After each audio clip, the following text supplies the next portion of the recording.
like our speakers, particularly like our former governor, Montgomery County does have a long, distinguished history when it comes to smart growth. Our wedges and policies, our wedges and corridors policy from the 70s really was the first precursor of smart growth. It was to align us in that very way.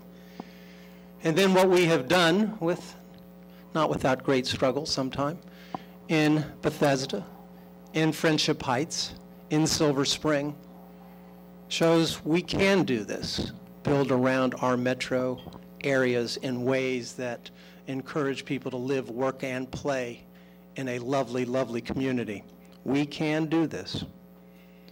And most recently, and we have Mr. Thomas's boss to thank for that, Montgomery County was recognized as a leader in this way by virtue of being only one of 4 communities in the country to receive their assistance in trying to figure out, how do we measure this? How do we do this right? What are the policies we need to make this happen? Working with our own park and planning, who for the first time now has a directive to ensure that when they look at our major land use decisions, they do so through the prism of a carbon footprint analysis. And that was as a function of legislation that our council passed and that I was proud to sponsor. But if smart growth was sound public policy way back when Governor Paris Glendening first came onto our scene and our consciousness in promoting this, if it was strong and compelling then, we're past that now. It's an imperative now. For our community, we're estimating we're going to have 200,000 more people in the next 20 years. And we are out of land. We're done. We are now in a total infill mode here. Oh, if we are going to accommodate our growth, we simply have a choice. Do we promote sprawl with all the ills attended to it? Or do we create sustainable, green, walkable, bikeable, enlivened communities? I don't know. Let's see. So, you would think to yourself, gosh, this should be a no-brainer. But again, it was sort of compelling before.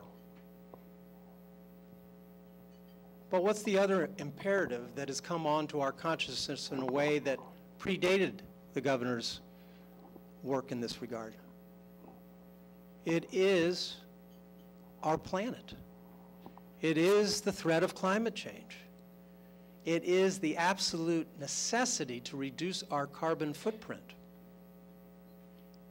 And there is a linkage between reducing our carbon footprint and getting our land use decisions right. The federal government just released a report, and I don't know if Mr. Thomas, you were going to allude to it in your presentation, released a report earlier this month in which it sought to quantify what would happen if we did, in fact, create the new urbanism, where we bring together jobs, livable communities, where we encourage people to walk instead of use their cars. What could we achieve? And the report indicated that we could reduce people driving in their cars by 25%. That's a big deal.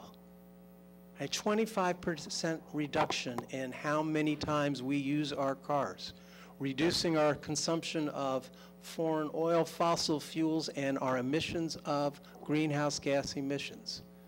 That's a big deal. So on the one hand, we have a sustainable, environmental community, green, where we rip up this asphalt and we create real communities with real jobs. And on the other hand, we have sprawl. So you say to it, my gosh, if this weren't a no-brainer, I don't know what is. But it isn't a no-brainer, folks. Let me quote the national report that went on to say why this is so problematic. Quote, compact development initiatives could meet resistance from existing homeowners and politicians.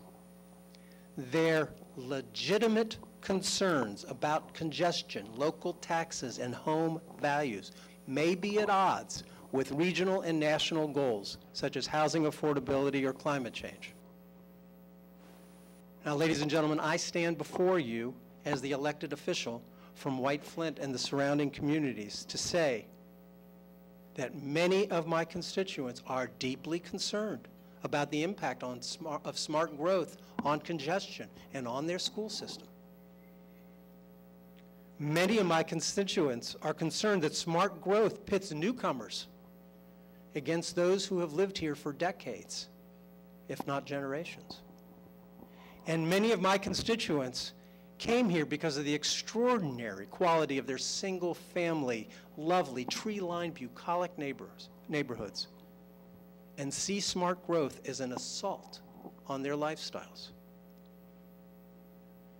At a public forum last week, I described this issue as Montgomery County's healthcare moment, a time when our passions as a community will be stirred and where we will be tested on every level. And let me say to you in no uncertain terms, you would be wrong, and it would do a disservice to them and to your cause to dismiss those who voice these concerns as the concerns of fringe NIMBYs who simply fear change.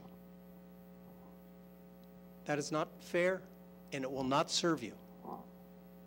One of government's greatest failures, government at every level, has been its inability to meet our transportation needs. Not just in Montgomery County, for sure, but certainly here as well. And so if our citizens are cynical about promises that seem to say, don't you worry your pretty little heads, we'll take care of that, they have profound reason to be skeptical. A first-class multimodal transportation system lies at the very heart of smart growth, and it must be virtually guaranteed in any viable smart growth plan. That is one of the reasons why I have asked our governor to make Rockville Pike a pilot for the creation of what I've termed sustainable transportation corridors, bringing the best of urban planning and transportation planning and priority funding to our state highways that actually act as main streets through our community. But on a broader level, this debate cannot pit those who have chosen a suburban lifestyle against the new urbanism that smart growth envisions. New urbanism need not and must not come at the expense of a suburban lifestyle. In fact, if done correctly, as I believe it has been done in Bethesda, it should enhance the quality of life for all our residents. And it is quality of life that matters to my constituents more than abstract arguments about economic development. Thank you very much. And it is quality of life that we must deliver. That is our challenge. That is our opportunity. And if we are unable to turn the asphalt of a strip mall on steroids into a real, vibrant, environmentally sustainable, pedestrian and bike-friendly community that enriches the lives of those not just who live in its midst, but its neighbors, then we have missed a golden opportunity. We can get this right, and we must get this right. And that's my pledge to you, to work towards that.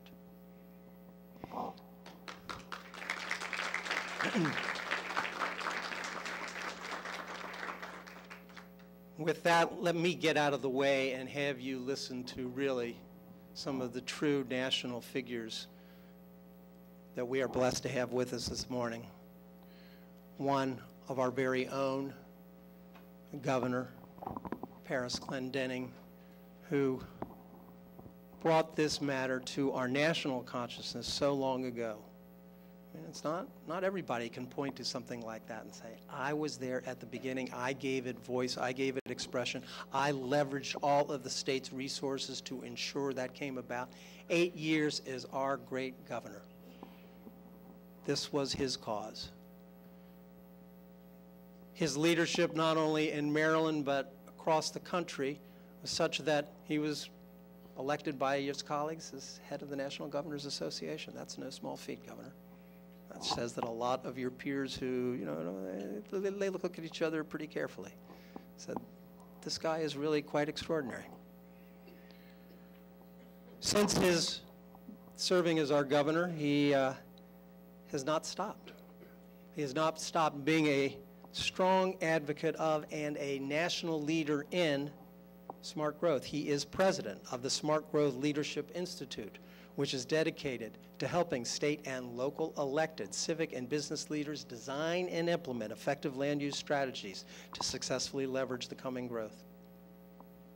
This is what he knows. This is his passion. He has his work was recognized by Harvard University and Ford Foundation, being one of the leaders. He has someone who knows my struggle. He's someone who served on a city council, on a county council. He knows what it's like to face the issues that we are grappling with and brings all that wisdom to bear in an incredibly effective way. Governor, we are delighted to have you with us.